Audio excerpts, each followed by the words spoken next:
Who is it? Klein was thinking about the mysterious suicide of the original owner of this body and the unknown danger he might encounter when he heard the sudden knock on the door. He subconsciously opened the drawer, took out the revolver, and asked vigilantly. The other party was quiet for 2 seconds before a slightly sharp voice, in Awa's accent, replied, "It's me, Mountbatten, bitch Mountbatten." The voice paused for a moment before adding, "The police." Bitch Mountbatten. When Klein heard this name, he immediately thought of the owner of this name. He was the policeman in charge of the street where the apartment was located. He was a rude, brutal, hands-on man. But perhaps only such a man could be a deterrent for alcoholics, thieves, part-time thieves, villains, and hooligans. And his unique voice was one of his trademarks. "Okay, I'll be right there," Klein responded loudly. He had planned to put the revolver back into the drawer, but thinking that he had no idea why the police were outside and that they might search the room or do other things, he cautiously ran to the stove where the flames had already been extinguished and put the revolver in it.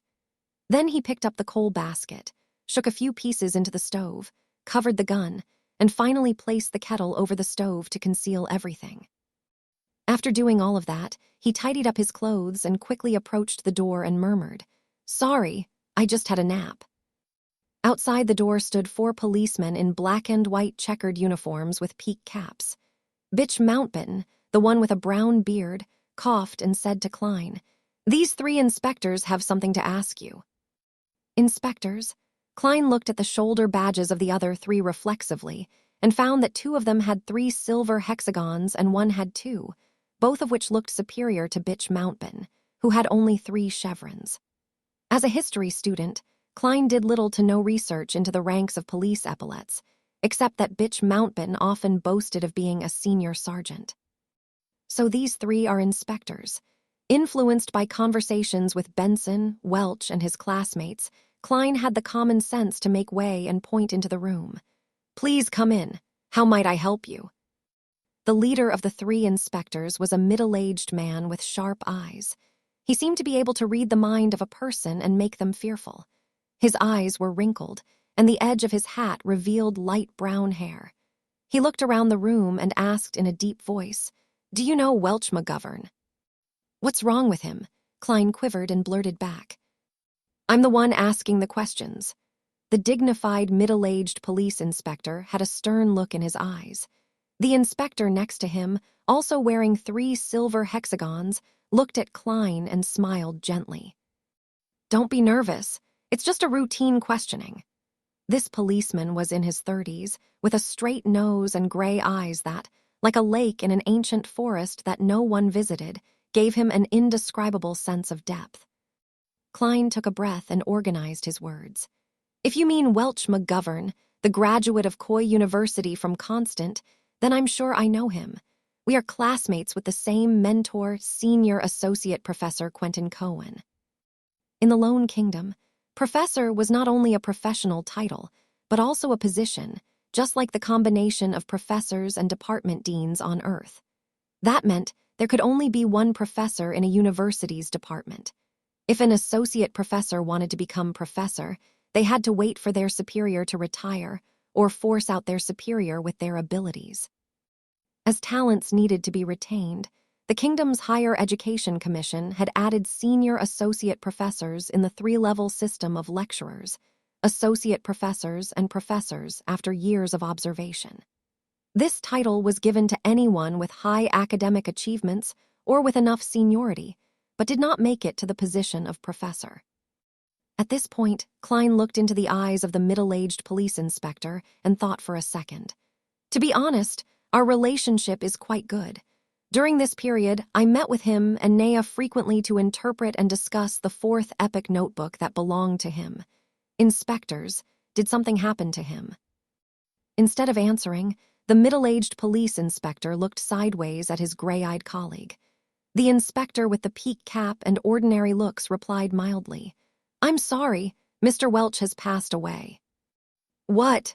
Despite having some hunches, Klein could not help but shout out in astonishment. "Welch died just like the original owner of this body. That is a little scary." "What about Naya?" Klein questioned hurriedly. "Ms. Naya passed away too.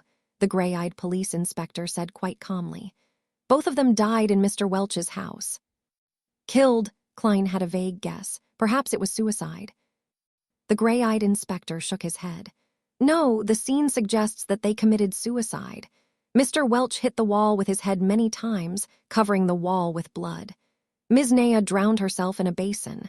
Yes, the kind used to wash your face. That's impossible. Klein's hairs stood on their ends as he seemed capable of imagining the strange scene. A girl kneeling on a chair and burying her face into a basin filled with water. Her soft brown hair swaying in the wind, but her entire person remaining motionless. Welch falling to the ground and staring at the ceiling intently. His forehead in a complete blood-mangled mess, while the traces of the impact on the wall were evident with the streaks of blood. The gray-eyed inspector continued.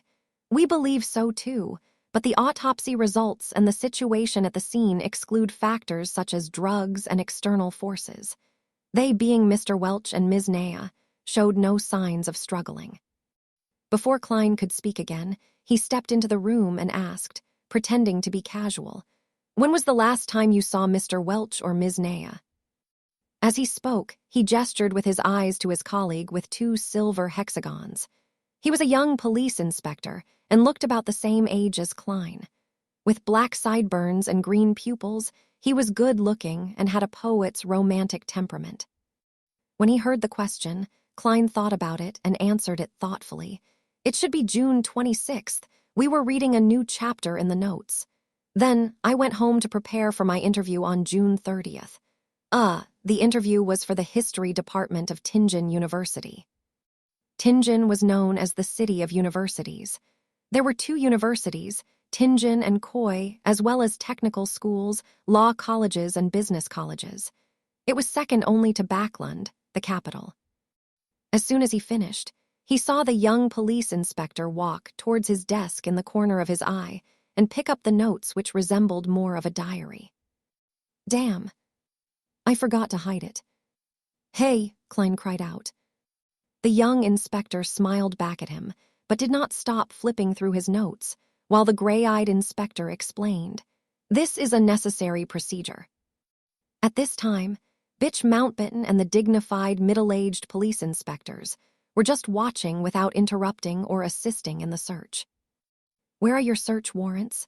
Klein had intended to question them, but on second thought, the judicial system of the Lone Kingdom did not seem to have such a thing as search warrants. At least he did not know if there was one.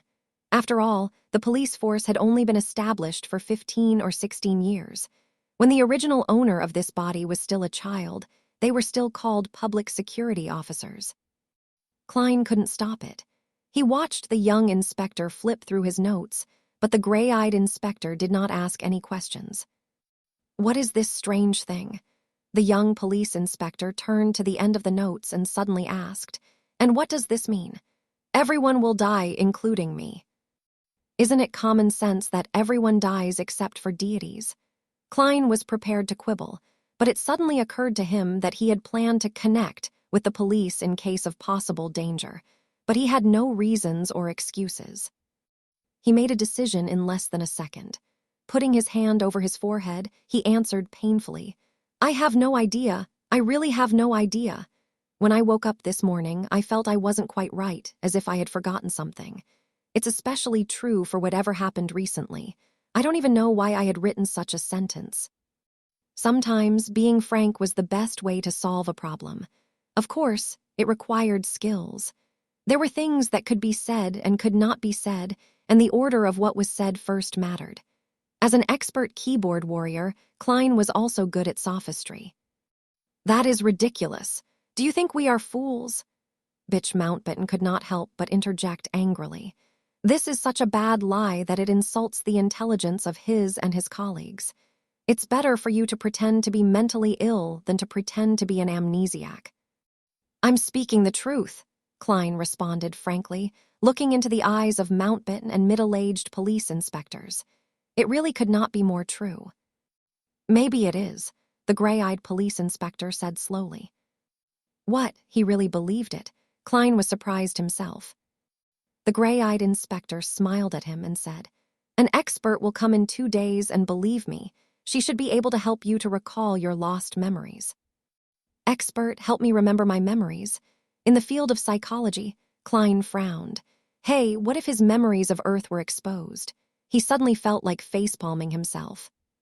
The young police inspector put down his notes and searched his desk and room. Fortunately, he focused on books instead of lifting the kettle. Well, Mr. Klein, thank you for your cooperation. We advise that you'd better not leave Tingen for the coming days. If you have to, please notify Inspector Mountbatten or you'll become a fugitive, the gray-eyed police inspector warned. That's it for today. No other questions with deeper investigations, or taking me back to the police station to torture me for information. Klein was at a loss. Nevertheless, he wanted to solve the odd turn of events brought about by Welch too, so he nodded. That wouldn't be an issue. The inspectors exited the room one by one, and the young man at the end suddenly patted Klein on the shoulder. It's really nice. Very lucky. What? Klein's face was puzzled. The green-eyed police inspector with a poet's temperament smiled and said, Generally speaking, the norm is for all the involved parties to die in such an event. We are very glad and fortunate to see you still alive. After that, he exited the room and closed the door behind him politely. The norm is for everyone to die together. Very glad that I'm still alive. Fortunate that I'm still alive. On this June afternoon, Klein was chilling all over.